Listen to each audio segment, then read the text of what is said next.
Yeah, they'll have it. All right, this is a pretty quick process. Don't need that.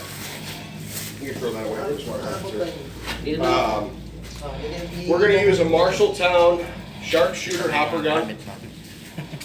Materials loaded into the hopper, and then we spray our floor. This looks like it's upright. This is not upright.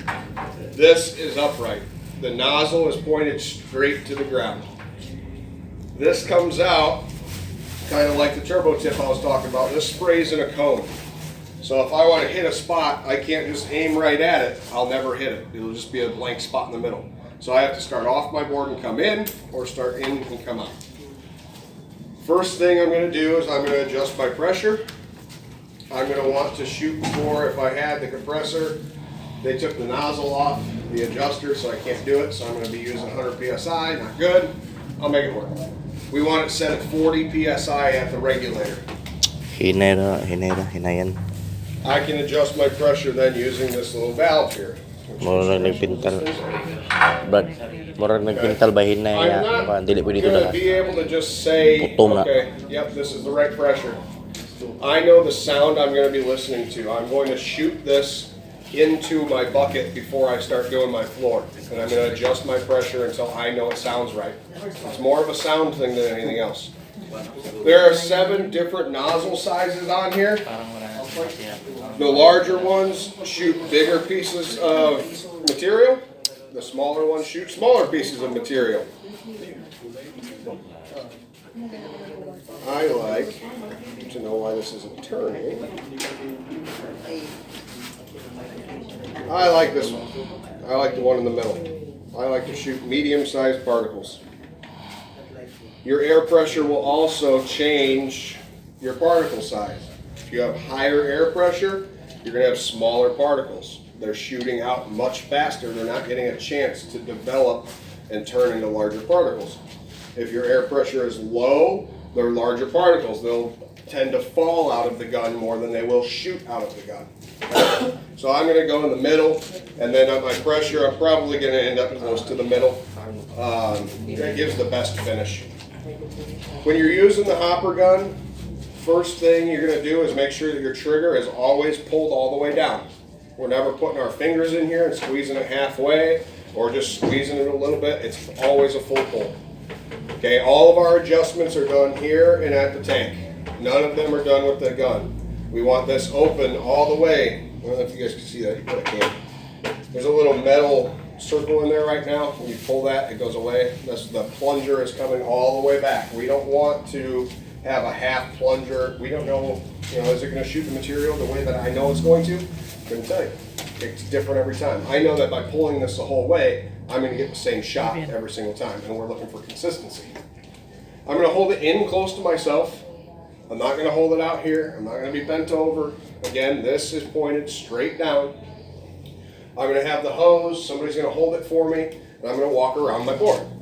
Or if I was on a job, I'd walk back and forth.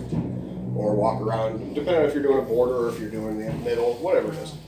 You're going to always be moving. It's going to be very, very, very quick. I'm not going to be sitting here going like this.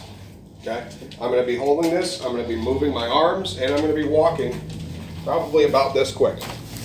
Okay? It's a very fast application. I'm shooting for roughly 60 to 65% coverage my first time around. I don't want to be in one area too long. You'll start to lose your texture. Okay, this is a splatter texture. I'll show you, I'll shoot some in the middle and show you what happens if you stay in one area for too long. It tends to puddle and just be flat. Then you don't have any texture. But we're trying to get a textured finish here. Then I'll go back around, get about 25%, and then go back around and get roughly my remaining 10 to 15%. 3 passes is about even. I'm going to knock that booger off right there for me while I'm thinking about it. So 3 passes is about right. If it takes 4, it takes 4. More is better. You don't want to do it in one shot because you're not going to have the right texture at all. Coverage rate on this is going to be your lowest coverage rate for thin finish. You're going to get 11.5 square meters per bag. Okay, this is a very porous system. You'll see when we put the sealer on it, when we put sealer on Hydrostone, we get close to 30 square meters per 4 liters. When we put it on this, we're going to get it 11.5-ish. It's going to be right around there. It dramatically drops our coverage rate because this system will suck up all that sealant because it's very porous.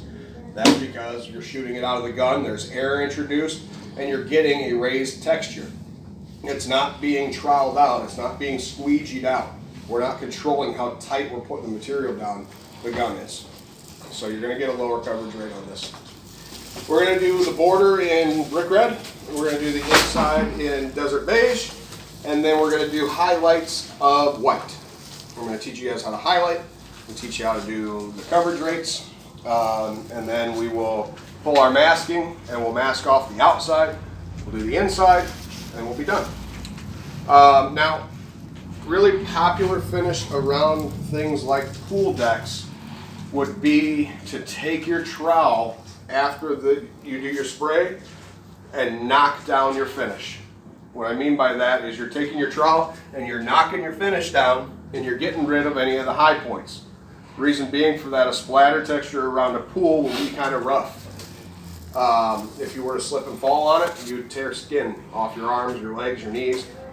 The knockdown still has enough texture to where it's slip resistant, but it's not going to hurt anyone if you fall on it. It would be just like falling on concrete. Kids especially run around pools. No matter what you tell them, no matter who's there, they're going to run around pools because they're kids. That's what they do. So that's another popular technique. And it's really simple. You just spray your material, wait for it to dry just a little bit, come back, take your trowel, and just light movements. And then a little bit harder pressure, kind of like we did over there. And that's it. That's called a splatter knockdown. We're just going to do a full splatter texture on this one to keep it uniform. So, you know, if Don ever wants to cut this up, make samples out of it, you don't have to worry about cutting it in half across some arbitrary line and be like, oh, this part, you know. For this, we're going to have 6 quarts of water. 6 liters. Would it be okay? Probably, depending on your temperature, but I'm going to go with 6 quarts. Now, we have to remember that certain colors make thin finish set up faster. I'm going to be using brick red. So, once we mix it, I'm going to pour it in this hopper gun, and I'm going to go. I'm not going to put it in the hopper gun and then stand here and wait, and wait, and wait, and wait some more, and wait some more. When you're done with one color, we're going to rinse it out. All you do is you turn the valve to off, always, never on. If your valve is on, even if your compressor's off, your water is coming up through into your hose. I'm going to disconnect it before I clean anything. But I don't want water coming up through here either. There's rubber grommets and things in here that I don't want to damage. So I'm always going to have my valve off when I'm cleaning it to ensure that the water only comes out of my nozzle, not out of my valve. Valves are bad. So we're going to shoot it, clean it, shoot it, clean it, shoot the highlights, and you'll see what it looks like. So let's mix up our bag of thin finish.